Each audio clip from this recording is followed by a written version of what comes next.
नमस्कार दोस्तों, स्वागत है आप सभी का एक और नए वीडियो में। दोस्तों, ध्यान लगाने के बारे में हमने काफी सारी कहानियां सुनी हैं, हमने काफी सारी बातें सुनी हैं, लेकिन उसके बाद भी हम ध्यान नहीं लगा पाते, हम किसी काम में मन नहीं लगा पाते। आखिर ऐसा क्यों होता है और ऐसी क्या वजह है जिस कारण जब भी हम कोई कार्य करना शुरू करते हैं तो हमारा मन भटकने लगता है, हमारे मन में तरह तरह के विचार चलने लगते हैं और हम उस कार्य पर ध्यान ही नहीं लगा पाते। तो अगर आप भी इस समस्या से जूझ रहे हैं तो आज की जो कहानी है ये आपके लिए बहुत ही महत्वपूर्ण होने वाली है। तो इस कहानी को अंत तक जरूर देखिएगा। इस कहानी में हम आपको कुछ ऐसे तरीके बताने वाले हैं जिसके माध्यम से आप किसी भी कार्य को मन लगाकर कर सकते हैं और आपका ध्यान भी प्रति सेकंड गहरा होता जाएगा। दोस्तों, एक समय की बात है, एक नगर में एक बहुत ही प्रसिद्ध गुरुवर रहा करते थे। वह बहुत ही विद्वान और बहुत ही ज्ञानी थे।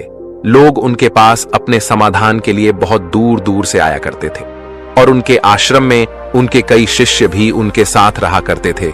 एक दिन की बात है, वह अपने आश्रम में टहल रहे थे कि तभी उन्होंने देखा कि उनका एक शिष्य संस्कृत के कुछ लोगों को एक पन्ने से दूसरे पन्ने पर उतारने का प्रयास कर रहा था, लेकिन बार बार गलती होने के कारण उसे वह सारा काम दोबारा शुरू करना पड़ रहा था।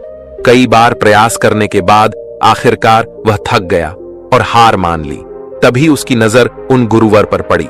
जब उस शिष्य ने उन गुरु को देखा तो उन्हें प्रणाम किया और अपनी समस्या बताते हुए वह उन गुरुवर से कहता है, हे गुरुवर, मैं करीब 2 घंटों से नए पन्ने पर उतारने की कोशिश कर रहा हूं, लेकिन बार बार न जाने क्यों मुझसे गलती हो जा रही है, न जाने क्यों बार बार मेरा मन भटक जा रहा है।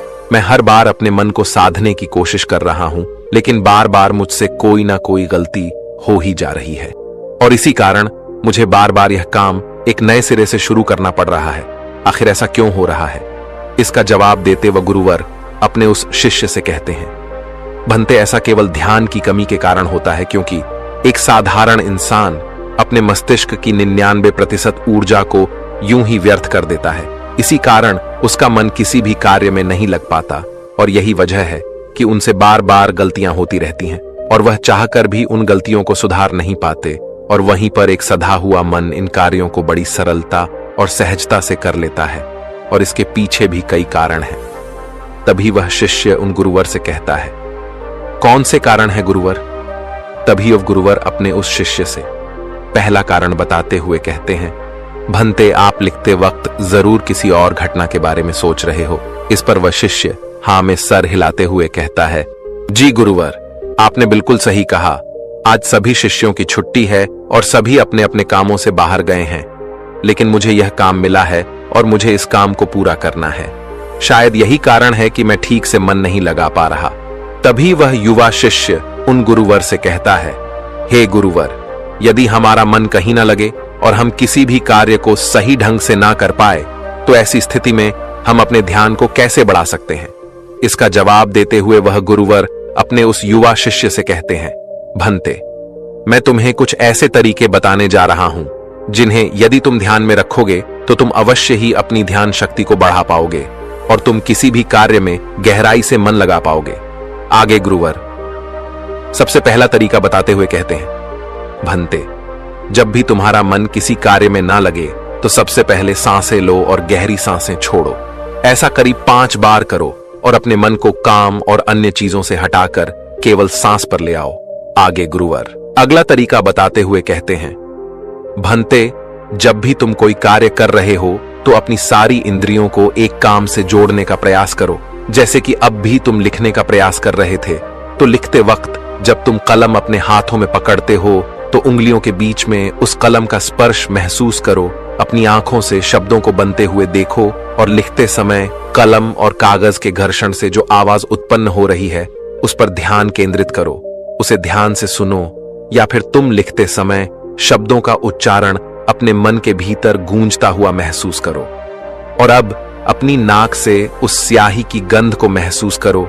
इससे तुम्हारी सारी इंद्रियां एकजुट हो जाएंगी और एक ही काम से जुड़ जाएंगी।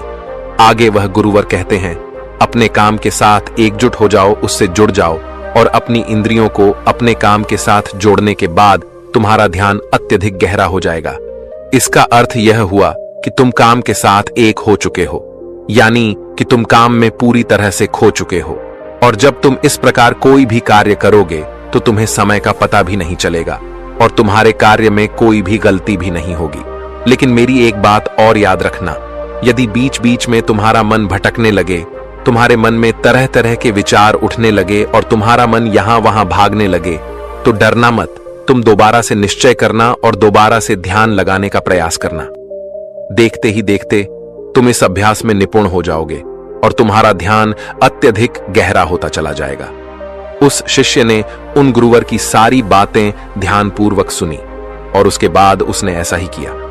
और देखते ही देखते वह अपने कार्य में इतना खो गया कि जहां जहां वह गलतियां कर रहा था वहां पर अब उससे कोई भी गलतियां नहीं हो रही थीं।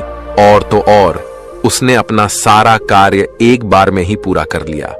और ऐसा इसलिए हो पाया क्योंकि हमारा सारा ध्यान हमारी इंद्रियों में बटा होता है और इसलिए हमें अपनी इंद्रियों को एक कार्य पर लगाना बहुत आवश्यक है।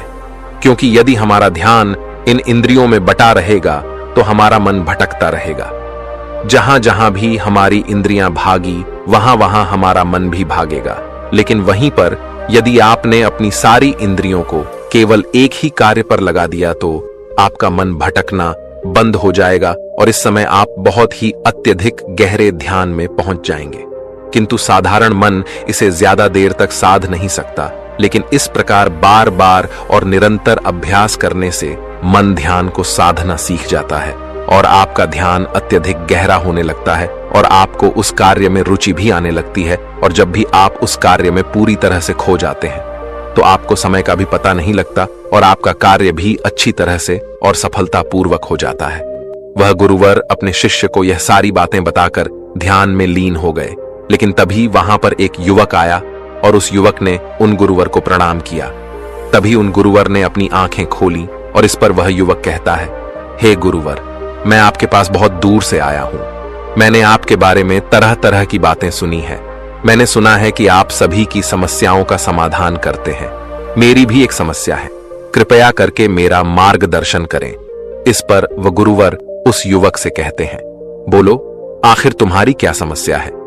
वह युवक अपनी समस्या बताते हुए उन गुरु से कहता है, हे गुरुवर, मैं बहुत लंबे समय से तैयारी कर रहा हूं।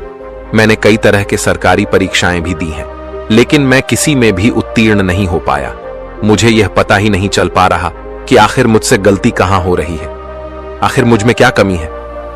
उस युवक का यह प्रश्न सुनकर वह गुरुवर मुस्कुराने लगे और उस युवक से कहते हैं, भंते, क्या तुम सच में अपनी परीक्षा में सफल होना चाहते हो?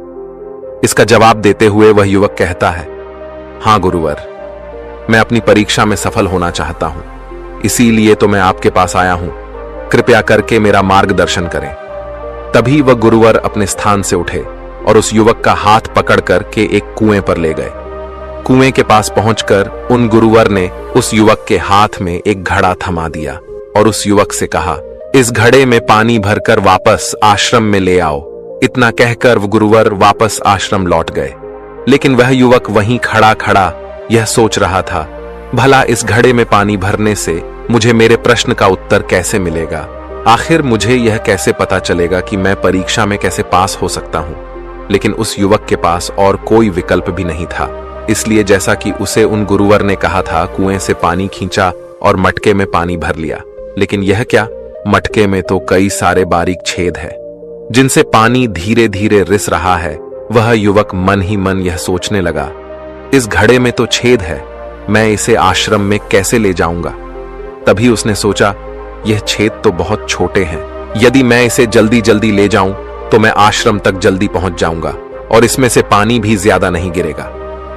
यह सोचकर उस युवक ने वह घड़ा उठाया और दौड़ता हुआ वह जल्दी जल्दी उन गुरुवर के पास पहुंचा। लेकिन जब तक वह वहां आश्रम पहुंचता वह पूरी तरह से भीग चुका था और मटके में पानी केवल नाम मात्र के लिए ही बचा था। इसे देखकर वह गुरुवर मुस्कुराने लगे और उस युवक से कहते हैं, मन का भटकाव बहुत बड़ी बीमारी है और तुम्हारे साथ भी यही हो रहा है। तुम्हारे मन में विभिन्न प्रकार के विचार हैं, अर्थात तुम एक समय में कई सारे विचार सोच रहे हो, जिस कारण लगातार तुम्हारी मानसिक ऊर्जा व्यर्थ हो रही है और इसीलिए मेहनत करते हुए भी तुम कोई परिणाम प्राप्त नहीं कर पा रहे हो, जैसा कि उस मटके में कई सारे बारीक छेद थे, और तुमने सोचा कि तुम उसे लेकर जल्दी जल्द आश्रम पहुंच जाओगे, जो तुम्हारा लक्ष्य था। लेकिन तुमने देखा कि वह सारा पानी धीरे धीरे करके उस मटके से गिरता चला गया, और अंत तक इस मटके में केवल नाम मात्र पानी ही बचा है। इसलिए अपने मन को भटकने से रोको, क्योंकि ध्यान के बिना कोई भी कार्य पूरा नहीं किया जा सकता है। इस पर कुछ लोग जरूर कहेंगे कि कुछ काम केवल शारीरिक शक्ति से ही होते हैं, लेकिन याद रखें कि शरीर भी मन के आदेश पर ही चलता है, इसलिए सारे कार्य मानसिक शक्ति से ही संभव हो पाते हैं। यदि कोई लकड़हारा लकड़ी काटते समय ध्यान ना रखे तो वह एक जगह पर कुल्हाड़ी नहीं चला सकता, और हो सकता है कि वह खुद को चोट भी पहुंचा ले। इसलिए जानकारी और हर कार्य का मूल तत्व है ध्यान। और यदि तुम अपने जीवन में कुछ बड़ा हासिल करना चाहते हो, इस परीक्षा में सफल होना चाहते हो, तो तुम्हें एक जगह तो ध्यान लगाना सीखना ही होगा, क्योंकि तुम जैसी आदत डालोगे वैसा ही तुम्हारा मन बनता चला जाएगा। इसलिए जब भी तुम छोटे से छोटा कार्य भी करो तो उसे पूरा मन लगाकर करो। ऐसा करने से हमारे मन का स्वभाव बदलने लगता है और हम किसी भी कार्य में मन लगाने लगते हैं।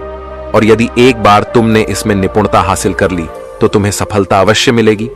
तभी वह युवक उन गुरुवर से कहता है, किंतु गुरुवर, जब भी मैं पढ़ने बैठता हूं तो मन में तरह तरह के विचार आने लगते हैं और मैं मन के उन विचारों में हटा चला जाता हूं। मैं चाहकर भी अपने मन को रोक नहीं पाता। ऐसी स्थिति में मैं मन के उन विचारों को कैसे छोड़ सकता हूं? इस पर वह गुरुवर मुस्कुराते हुए उस युवक के हाथों में गिलास थमा है और उस गिलास में लबालब पानी भर देते हैं और उस युवक से कहते हैं, यह गिलास जो तुम्हारे हाथ में है, इस गिलास में से एक भी बूंद पानी नीचे नहीं गिरना चाहिए, इसे पकड़ कर रखो। इस पर वह युवक कहता है, लेकिन कब तक? इसके जवाब में वह गुरुवर उस युवक से कहते हैं, जब तक यह गिलास मैं तुम्हें नीचे रखने के लिए ना कहूं।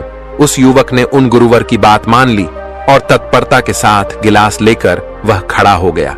आखिर में उसे भी तो अपनी योग्यता उन गुरुवर को साबित करनी थी। शुरू में सब कुछ ठीक चल रहा था, लेकिन कुछ ही देर बाद उसके मन में तरह तरह के विचार उठने लगे और यह सोचने लगा, आखिर यह सब करने से भला क्या होगा? मैं चाहे कितनी भी कोशिश कर लूं, लेकिन मेरा मन मेरे बस में नहीं आने वाला। मैं उस पर नियंत्रण नहीं साध सकता। मैं कभी नहीं बदल पाऊंगा। यह सोचकर वह लड़का मन ही मन असहज होने लगा।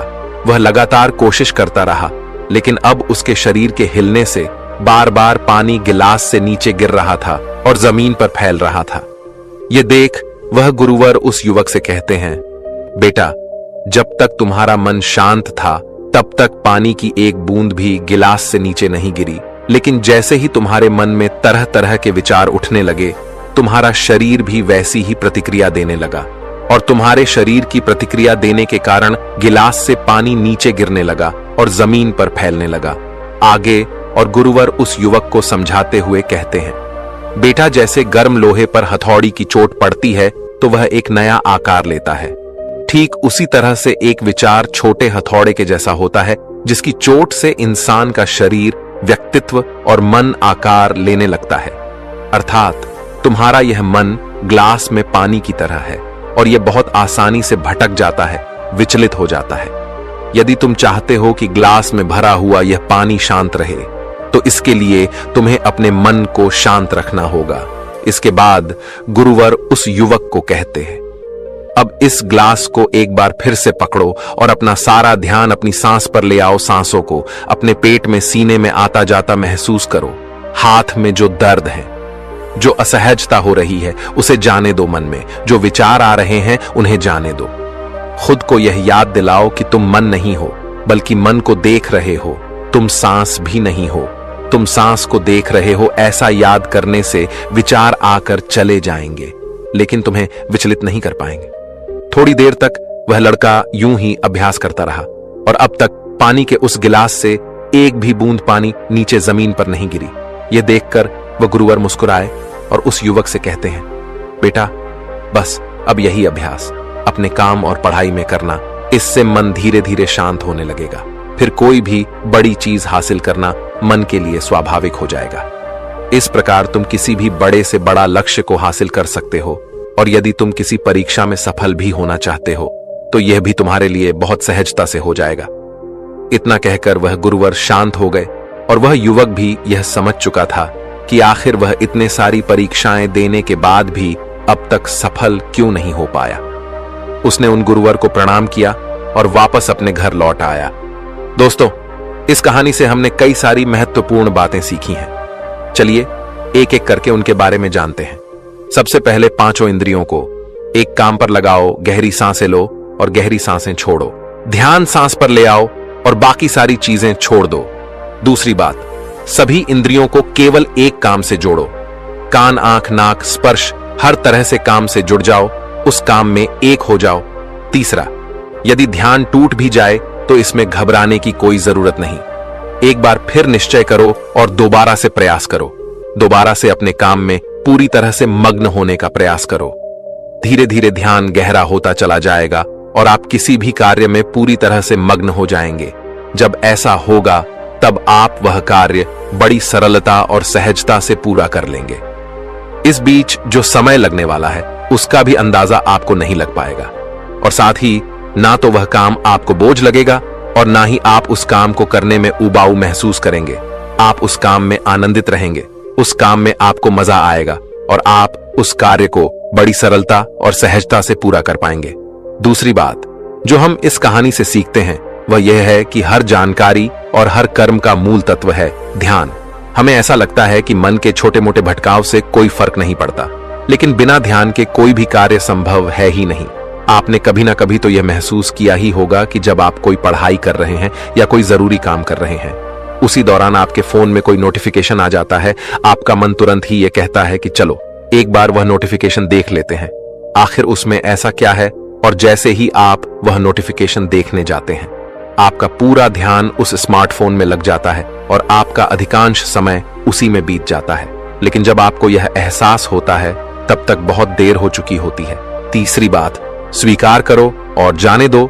जैसे गर्म लोहे पर हथौड़े की चोट से वह आकार लेता है, ठीक उसी प्रकार से मन के विचार भी एक हथौड़े की भांति है और उनकी चोट से इंसान का शरीर, व्यक्तित्व और मन आकार लेता है।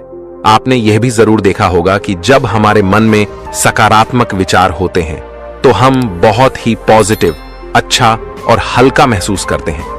वहीं जब हमारे मन में नकारात्मक विचार होते हैं तो हम बहुत ही भारी, परेशान और चिंतित महसूस करते हैं। साथ ही हमारा शरीर भी बहुत थका थका महसूस होता है। इसलिए छोटे से छोटे विचारों पर हमें ध्यान देना आवश्यक है। इसीलिए हमें जागरूक रहना आवश्यक है और इसीलिए अनचाहे विचारों को अपने मन में न आने देना, उन्हें जाने दो, बल्कि अपने सांसों पर ध्यान रखो। खुद को यह याद दिलाओ कि मैं मन नहीं हूं, मैं तो मन को देख रहा हूं। मैं सांस नहीं हूं, मैं तो सांसों को देख रहा हूं। जो भी विचार आए उसे स्वीकार करो और जाने दो।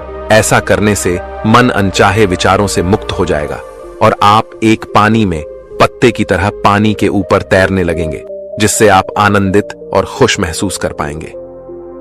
आपका शरीर हमेशा तंदुरुस्त और स्फूर्ति महसूस कर पाएगा और ना ही आपका मस्तिष्क किसी भी प्रकार के तनाव और चिंता में डूब पाएगा। इस प्रकार आप सही निर्णय भी ले पाएंगे और आपका ध्यान भी गहरा होता चला जाएगा। देखते ही देखते आप हर काम में मन भी लगा पाएंगे और आप हर किसी कार्य में सफलता हासिल कर पाएंगे। जैसा भी आप चाहेंगे आप वैसा कर पाएंगे।